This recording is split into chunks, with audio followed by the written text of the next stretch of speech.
Bismillahirrahmanirrahim. Assalamualaikum warahmatullahi wabarakatuh. Sebelum kita memulai pelajaran pada hari ini, kita awali dengan berdoa terlebih dahulu. Ala hadhi niyah wa ala kulli niyatun sholihah. Al-Fatihah. A'udzu billahi minasyaitonir rajim. Bismillahirrahmanirrahim. Alhamdulillahi rabbil alamin. Ar-Rahmanir-Rahim. Maliki yaumiddin. Iyyaka na'budu wa iyyaka nasta'in. Ihdinas siratal mustaqim. Siratal ladzina an'amta 'alaihim ghairil maghdubi 'alaihim waladdallin. Amin. Baik anak-anak, pada pertemuan kali ini kita akan membahas pada materi rendah hati, hemat, dan sederhana. Materi ini ada pada bab 7. Namun sebelum kita masuk pada materi tersebut, di buku paket kita disuruh untuk memahami terlebih dahulu hukum bacaan tajwid. Kenapa Pak kok kita disuruh untuk memahami hukum bacaan tajwid terlebih dahulu? Sebab kita akan membaca surat atau ayat pada Al-Quran yang berkaitan dengan rendah hati, hemat, dan sederhana. Lah, kita ketika membaca surat tersebut haruslah hukum bacaan tajwidnya benar, makharijul hurufnya benar, agar tidak merubah makna dan arti. Sekarang, hukum bacaan tajwid yang kita pelajari adalah bacaan mad. Di sini bacaan mad terbagi menjadi dua, yakni mad asli atau bisa dikatakan mad tabi'i. Kemudian yang kedua adalah mad turunan atau mad far'i. Mad turunan, mad far'i ini dibedakan, dibagi menjadi 4. Yang pertama adalah mad wajib muttasil, mad jaiz munfasil, mad arid lisukun, dan mad iwad. Perlu kalian ketahui anak-anak, sebenarnya mad turunan atau mad far'i ini jumlahnya ada banyak sekali. Namun yang kita pelajari cukup 4 ini saja. Artinya hukum bacaan tajwid yang kita pelajari hari ini adalah berjumlah 5. Apa saja? Pertama mad asli atau mad tabi'i. Kedua mad wajib muttasil. Ketiga mad jaiz munfasil. Keempat mad arid lisukun, dan yang kelima adalah mad iwad. Baik anak-anak, hukum bacaan tajwid yang pertama adalah mad tabi'i. Disebut mad tabi'i atau mad asli apabila terdapat 1. Harokat fathah diikuti alif. 2. Harokat kasrah diikuti ya sukun. Dan yang ketiga, harokat dhammah diikuti wawu sukun. Cara membacanya adalah dibaca panjang 1 alif atau 2 harokat. Contohnya, Bismillahirrahmanirrahim. Qul a'udzu birabbin nas. Fi jidha hablum mim masad. Kedua contoh tadi adalah hukum bacaan mad tabi'i. Yang mana Pak yang menunjukkan hukum bacaan mad tabi'i? Di situ ada bacaan qul a'udzu. Nah, qul a'udzu itu adalah ada huruf wawu mati, sebelumnya ada harokat dhammah, atau bisa dikatakan di sini harokat dhammah diikuti oleh huruf wawu sukun. A'udzu, maka disitulah bacaannya panjangnya adalah 1 alif atau 2 harokat. Kemudian sekali lagi, fi jidha hablum mim masad. Di situ ada hukum bacaan mad tabi'i apa saja? Fi. Nah, itu ada hukum bacaan fi adalah bacaan mad tabi'i. Ada ya sukun, sebelumnya ada harokat kasroh. atau bisa dikatakan harokat kasroh diikuti ya sukun. Jidiha, jidiha, ya sukun yang sebelumnya ada harokat kasroh, atau harokat kasroh diikuti oleh ya sukun. Kemudian ha itu juga ada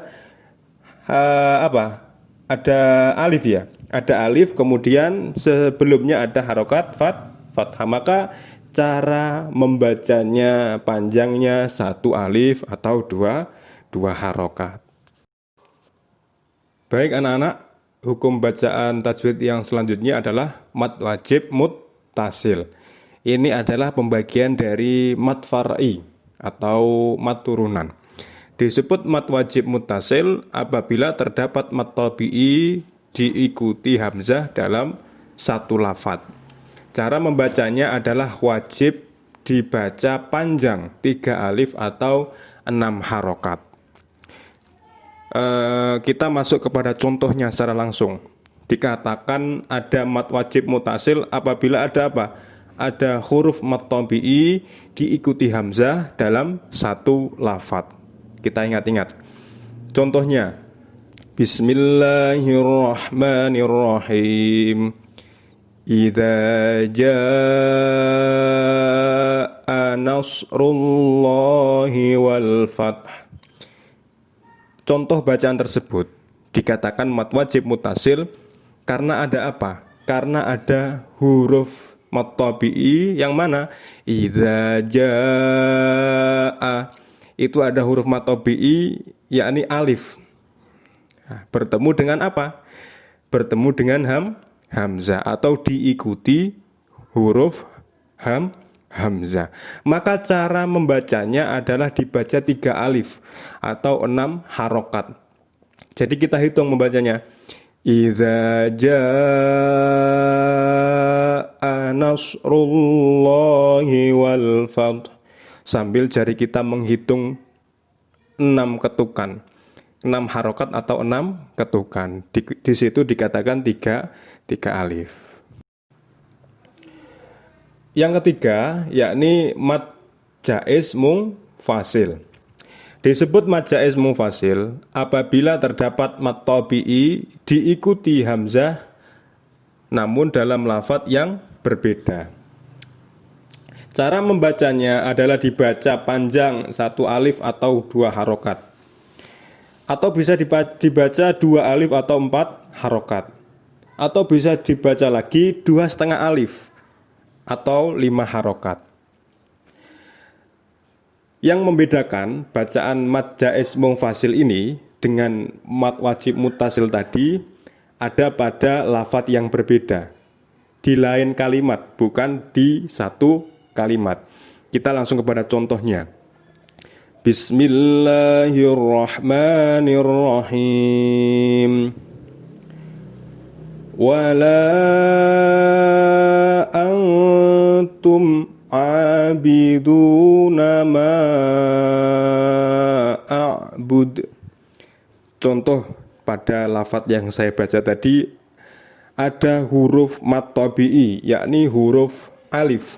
Wala antum, ada huruf alif bertemu dengan hamzah. Huruf alif bertemu dengan hamzah. Maka di situ dikatakan sebagai mad jaiz munfasil. Cara membacanya 5 harokat.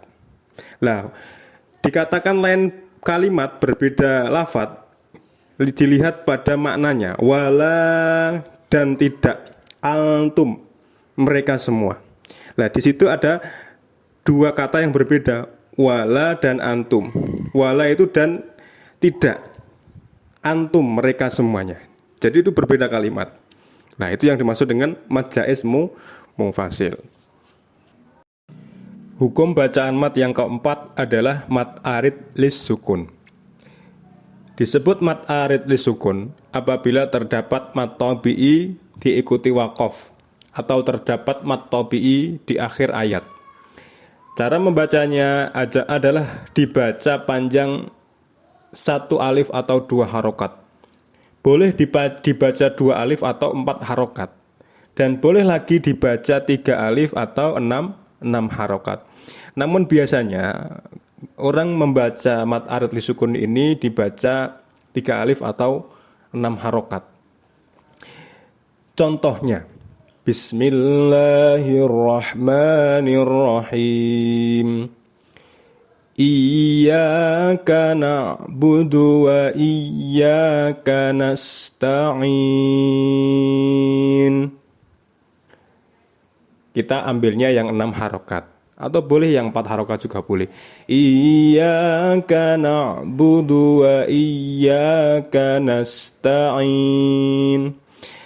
Mana yang dimaksud dengan mat arid lisukun? Yang dimaksud dengan mat arid lisukun itu ada pada akhir ayat. Nasta'in, ada huruf mat tabi'i yakni ya. Ada huruf mat tabi'i, itu ada huruf ya sukun. Kemudian yang jatuh pada akhir ayat. Ya, itu namanya disebut dengan mat arid lisukun. Hukum bacaan mat yang terakhir adalah hukum bacaan mat iwad. Disebut hukum bacaan mat iwad apabila ada huruf fathah yang tanwin atau fathatain terletak pada wakof berhenti pada akhir kalimat. Cara membacanya panjangnya 1 alif atau 2 harokat. Kita langsung pada contohnya. Bismillahirrahmanirrahim. Inna ma'al usri yusra. Di situ ada yusra, roknya merupakan fathatain atau fathah tanwin yang ada pada akhir kalimat. Maka cara membacanya panjangnya 1 alif atau 2 harokat. Saya ulangi lagi. Inna ma'al usri yusra. Mungkin untuk yang terakhir ini adalah bacaan mat iwad. Perlu kalian ketahui anak-anak, jadi yang dimaksud dengan hukum bacaan mat tabi'i tadi, jangan lupa hurufnya ada 3, alif, wawu, ya. Alif sesudah fathah, ya sesudah kasroh, wawu sesudah dhamma. Mungkin untuk materi ini cukup sampai di sini saja, kurang dan lebihnya mohon maaf. Dari Pak Zaki, hadanallahu wa iyyakum ajmain. Wal afa minkum. Assalamualaikum warahmatullahi wabarakatuh.